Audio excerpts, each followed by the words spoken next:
Hey guys, this is God of Politics, and welcome back to a brand new video. But before we get started with this video, please like this video and subscribe to the channel. Also join the Discord that is linked down in the description, and check out the website, which is also linked down in the description. But before we get started with this video, I quickly do want to talk about this channel, Zuck Politics. It is run by a very nice guy, a very smart guy who makes these videos about the elections, the 2020 elections, similar to what I do. So you should subscribe to his channel. He makes good videos, and I encourage you to like his videos and subscribe to the channel just like you would with my videos. But in today's video, I do want to talk about the state of Minnesota, because there have been many recent developments in the state of Minnesota. Some people have been talking about the state being theoretically competitive and a state that Trump could win this year. Now, I'm going to give my thoughts on that, analyze different evidence on both sides for why the state of Minnesota could go either way, and see what I think will actually happen with the state of Minnesota. Now, this first article from Bloomberg here is talking about the ad spending. This article is titled How Trump is Taking Ad Spending Out of Florida, but one of the things that is of great note is if we scroll down here to where it talks about where he is spending money, it does say here, quote, "The Trump campaign itself is now placing most of his advertising budget on just 4 battleground states: Michigan, Minnesota, Ohio, and Pennsylvania, with advertising buys of more than $1 million in each state. Polls show he's behind in all those states but Ohio, where he and Biden are effectively tied." So this is a very interesting strategy, the fact that he's spending in Michigan, Minnesota, Ohio, and Pennsylvania with, the advertising money that they have left. Sure, they have ground games in other states. Sure, they have RNC and Donald Trump affiliated groups spending money in these states, but the Trump campaign itself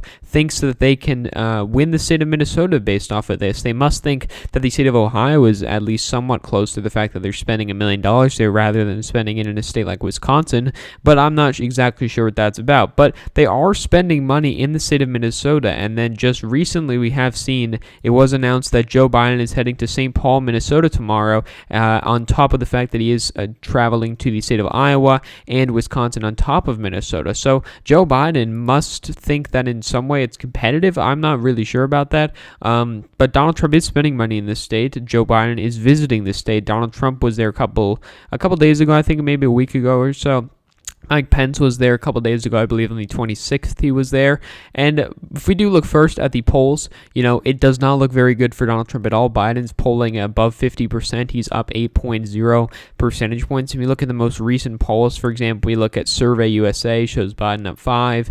We have Civics, which shows Biden up 10. Change Research shows Biden up 5. We also had a Trafalgar poll, which for some reason has not been added to FiveThirtyEight, but there was a Trafalgar poll which did show Joe Biden up by 3 percentage points. So we can see here that if we do look at this Trafalgar poll, we can see that it was commissioned and done from October 24th to October 25th, and you can see that Joe Biden is up 3.2 percentage points. I'm not sure exactly why the numbers here are different from the numbers here, probably with the undecided voters or something like that, but it does show Biden up by 3.2 percentage points, and as usual, they do have the results by congressional district, and they do have some, wacky results by congressional district, like Trump winning by 10 in the 2nd district, the normal kind of results that you would see from Trafalgar. I have made videos about Trafalgar before, analyzed their polls consistently.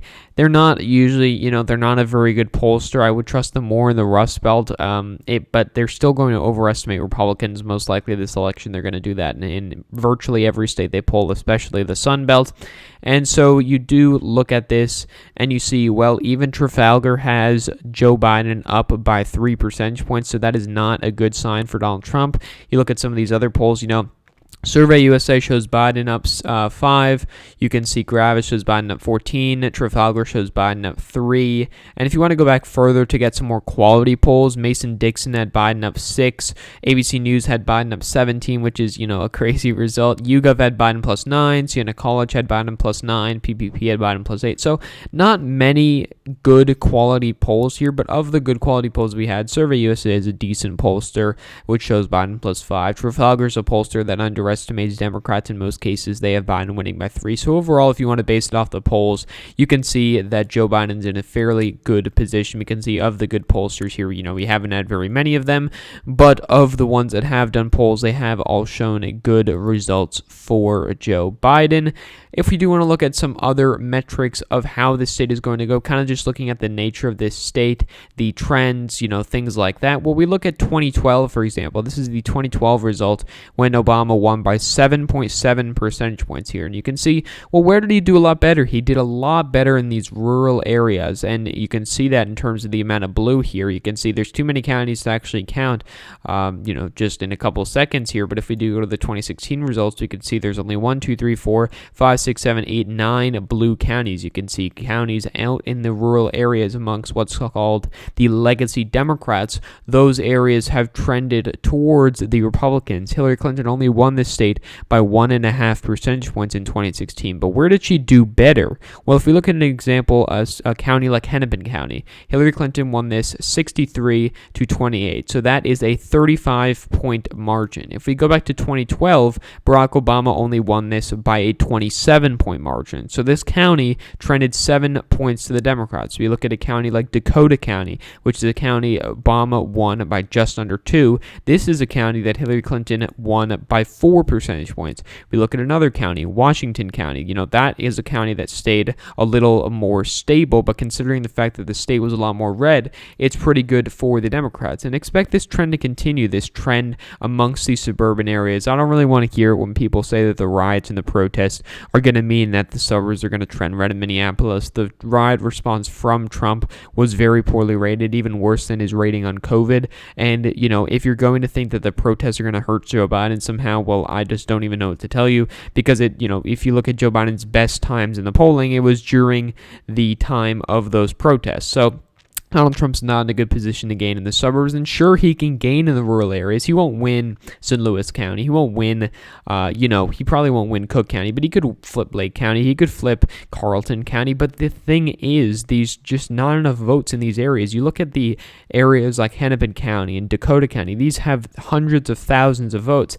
These counties, even if they trend really far towards the Republicans, as much as they did in 2016, it's not going to be enough to flip the state because of the fact, well, if they trend as much as 2016 it would, but they're not going to trend as much as 2016. And again, you can flip some of these counties, but it's not going to be enough with just the rural areas. And if you want to look at 2018, when the Democrats won by 11 percentage points here, you can see that when Tim Walz won, this is a state, Minnesota. It's a state that has been Democrat for a very, very long time.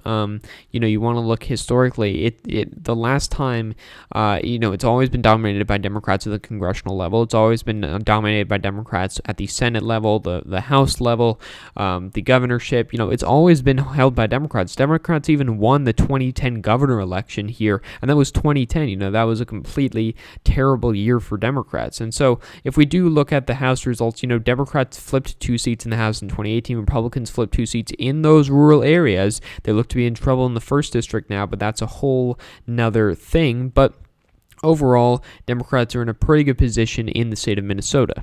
So translating that onto the electoral map here, let's see how it plays out. And really, you can see that Minnesota isn't really going to matter that much, because say Trump wins Texas, he wins Florida, he wins Georgia, he wins North Carolina, he, wins Ohio, he wins Iowa, and he wins Maine's 2nd district. Well, at that point, he's only at 240 electoral votes. Let's say Biden wins Arizona, he wins Nebraska's 2nd district, he wins Pennsylvania, he wins Michigan, he wins Wisconsin, and he wins Minnesota. That's a very plausible map for how this election could play out.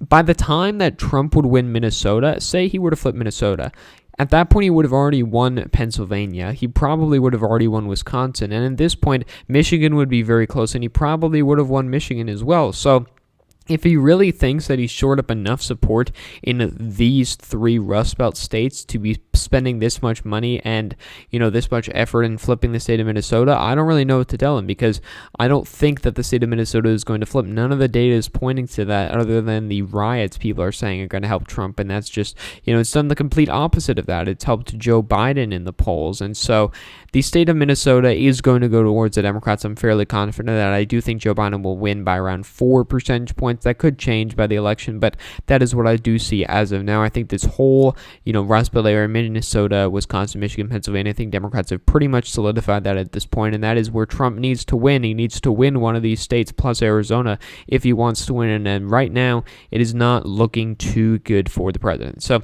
thank you all for watching this video. Please like this video and subscribe to the channel. Also join the Discord that is linked down in the description, and check out the website, which is linked down in the description. Also subscribe to Zuck Politics, who is also linked down in the description. I have his channel linked down in the description, so you should subscribe to him. So yeah, anyway, thank you all for watching this video, and I will see you guys later.